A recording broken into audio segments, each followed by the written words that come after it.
Friends, आज हम class 10th chapter 2 polynomial से क्वेश्चन नंबर 6 करने जा रहे हैं। क्वेश्चन नंबर 6 में बोला गया है if alpha and beta are the zeros of the polynomial F x x square plus x plus one then 1 upon alpha plus 1 upon beta is equal to, यानी कि अगर इस पॉलिनोमियल की अल्फा और बीटा जो है ज़ीरो है तो बताओ इस इक्वेशन की वैल्यू क्या होगी। तो सबसे पहले हम क्या करेंगे, इस इक्वेशन को लिख लेते हैं x square plus x plus one और हमें फाइंड आउट करना है 1 upon alpha plus 1 upon beta की वैल्यू। तो जैसे कि हर एक इक्वेशन में हम सबसे पहले यही लिखते हैं कि a is equal to 1, b is equal to 1, c is equal to 1। According to the equation alpha plus beta is equal to minus b upon a. It means alpha plus beta की value होगी मेरे पास minus b, b की value 1 है, minus 1, ए की value भी 1 है तो 1। Alpha plus beta is equal to minus 1। Alpha beta की वैल्यू होती है सी अपॉन ए, यानी कि alpha beta is equal to C की वैल्यू हमारे पास 1 है और ए की वैल्यू भी 1 है, तो प्रोडक्ट ऑफ ज़ीरोज़ भी हो गया 1। अब according to the question 1 upon alpha plus 1 upon beta, हम इसका एलसीएम ले लेते हैं तो बन गया beta plus alpha upon alpha beta. अब बीटा प्लस अल्फ़ा या अल्फ़ा प्लस बीटा एक ही बात है, तो अल्फ़ा प्लस बीटा की वैल्यू है -1 और अल्फ़ा बीटा की वैल्यू थी 1, तो फाइनली हम लोगों का आंसर आ गया -1। नेक्स्ट क्वेश्चन नंबर 7 में पूछा गया है if a quadratic polynomial F x is not factorisable into linear factors then it has a no real zero, यानी कि अगर एक क्वाड्रिक पॉलिनोमियल है जिसके हम फैक्टर्स नहीं कर सकते हैं तो बताओ क्या इसके रियल ज़ीरोस होंगे, ट्रू या फॉल्स। तो इसका आंसर क्या होगा, इसका आंसर है if a quadratic polynomial F x is not factorable into linear factors then it has no real roots, यानी कि अगर मैं उसके फैक्टर्स ही नहीं बना सकती हूँ तो उसकी रियल रूट्स कहाँ से होगी, क्योंकि इट नॉट फैक्टरेबल, क्योंकि इसके फैक्टर्स नहीं हो सकते। Then the curve does not touch the x axis, जो कर्व है वो एक्स एक्सिस पे टच नहीं करेगा। इट मीन्स इसका जो ग्राफ होगा वो लगभग ऐसा होगा।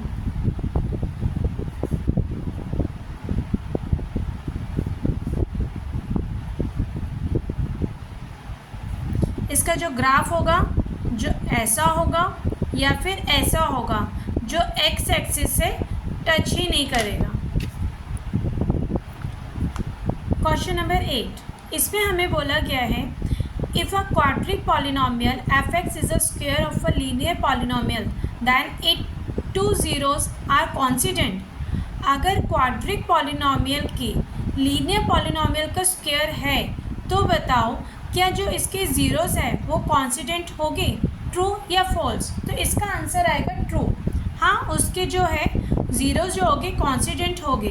क्यों, एग्जाम्पल से ले लेते हैं। जैसे कि मैंने बोला, सपोज़ मैं ले लेती हूँ एफ एक्स जो है मेरे पास है x square plus 4x plus 4 और यहाँ पे मैं जी एक्स ले लेती हूँ x प्लस 2। अब मैं इसके जो है फैक्टर्स बना सकती हूँ ना, ये क्या है, ये मेरा है x प्लस 2 का होल स्क्वायर। जब आप इसे a प्लस बी के होल स्क्वायर के फॉर्मूले से खोलोगे तो यही आंसर आएगा। अब मैं क्या लिख सकती हूँ, एफ एक्स क्या है, ये किसकी वैल्यू थी, जी एक्स की वैल्यू थी, तो ये आ गया जी एक्स का whole square.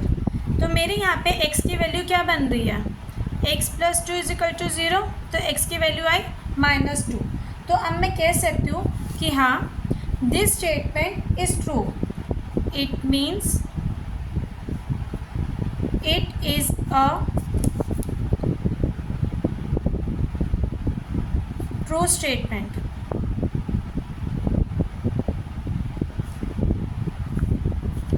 Question number 9, if px equal x cube minus 2x square minus x plus 2 is equal x plus 1 x minus 2 x minus d, then what is the value of D.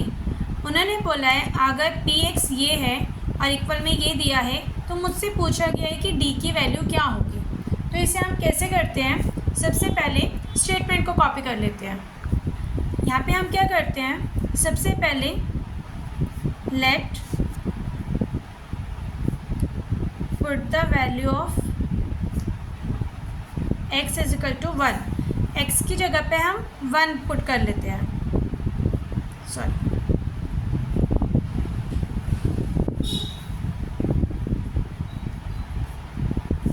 Plus minus minus minus plus minus, तो मेरा answer आ गया 0। यानी कि यहाँ पे जो मेरा value थी x plus x is equal to 1 वो इसे फुलफ़िल करती है।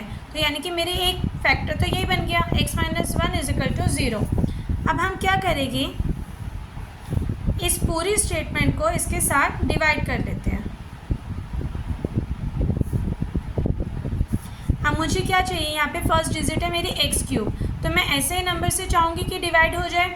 तो मैं क्या करती हूँ, एक्स स्क्वायर के साथ अगर मैं x प्लस 1 को मल्टीप्लाई करूँगी तो मेरा आंसर आ जाएगा X cube plus x, plus का opposite minus minus minus,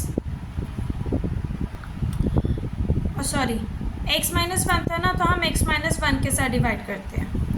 x minus 1 के साथ डिवाइड करूँगी तो मेरे यहाँ पे भी साइन माइनस का आ जाएगा, माइनस का ऑपोजिट यहाँ पे प्लस हो गया, माइनस प्लस माइनस, बड़ी डिजिट माइनस की है तो यहाँ पे आ जाएगा माइनस का एक्स स्क्वायर, बाकी की डिजिट हम वैसे ही कॉपी कर लेते हैं।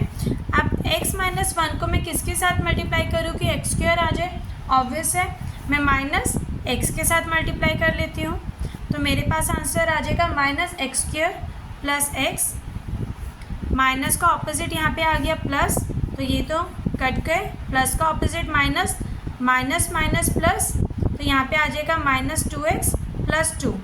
अब x माइनस 1 को मैं किसके साथ मल्टीप्लाई करूँ कि मेरे पास आगे 2 आ जाए, तो ऑब्वियस है कि मैं इसको आप करूँगी माइनस 2 के साथ मल्टीप्लाई, तो minus 2x minus 2, opposite sign, minus का ऑपोजिट प्लस, तो ये कट किया, तो मेरे फैक्टर्स क्या बनकर आ गए, x माइनस 1 ये वाला फैक्टर्स, और ये पूरा की पूरा यहाँ पे ऐसे की ऐसे लिख लेते हैं। अब ये मेरे पास क्या बन गया, क्वाड्रेटिक इक्वेशन बन गई, जिसके अब मैं फिर से फैक्टर्स ले सकती हूँ। यहाँ पे मैं जिसके आगे कोई साइन नहीं होता हम उसे 1 ले लेते हैं, 1 को 2 के साथ मल्टीप्लाई करूँगी तो 2 आ जाएगा। अब मुझे ऐसी डिजिट चाहिए कि मल्टीप्लाई करूँ तो 2 आ जाए, प्लस या माइनस करूँ तो मेरे पास 1 आ जाए, तो हम ले लेते हैं 2 1 ज़ा 2, 2 1 ज़ा 2, और 2 में से 1 जाएगा तो 1 आ जाएगा। ये तो वैसे के वैसे ही चलता रहेगा अभी। अब इसको ले लेते हैं, x square minus 2x plus 1 x minus 2, x minus 1, इन दोनों में से मैं x कॉमन ले सकती हूँ, x माइनस 2, इन दोनों में से मैं 1 कॉमन ले सकती हूँ, प्लस 1 x माइनस 2। याद रखना हमारे ये दोनों ब्रैकेट हमेशा सेम आने चाहिए। x माइनस 1, तो मेरा एक तो ब्रैकेट बन गया x प्लस 1 और दूसरा ब्रैकेट बन गया x माइनस 2। अब हम क्वेश्चन में देखिए, हमें इक्वल में कुछ स्टेटमेंट्स गिवन था, इक्वल में हमें क्वेश्चन में गिवन था x plus 1 x minus 2 x minus d, और हमारे पास जो आंसर आया था वो आया था x माइनस 1 x प्लस 1 और x माइनस 2। ठीक है, अब देखिए x माइनस 1 x प्लस 1 और x प्लस 1 ये तो पूरे के पूरे हो रहे हैं, x माइनस 2 भी हो रहे हैं। अब इन दोनों डिजिट को हम क्या कर लेते हैं, कंपेयर कर लेते हैं। On comparing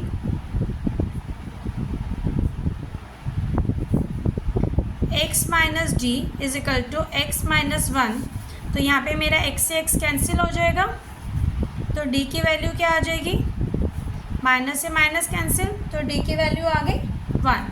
thank you.